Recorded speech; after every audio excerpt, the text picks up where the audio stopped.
Seoul, Hyundai workers in South Korea have stopped building the Kona sport utility vehicle this week ahead of its U.S. launch at the LA Auto Show, a protest against what the automaker's labor union says are plans to trim assembly line headcount. The union, which is also in annual talks with management over pay, warned that a wider strike was possible. Hyundai has been in discussions with its labor union since October on production plans for the Kona, a key model that it hopes will reverse a U.S. sales slump. The union contends that the automaker wants to introduce more automation and outsource more assembly of key sections to part makers, plans that it is vehemently opposed to.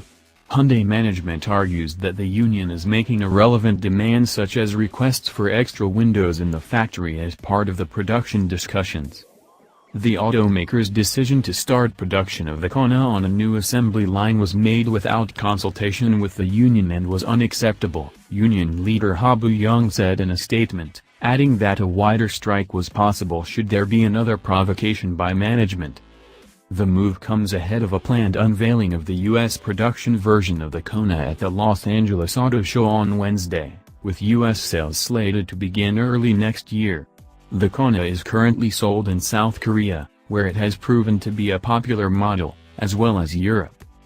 The 2 days loss of production so far this week is equivalent to 1,230 vehicles, Hyundai said.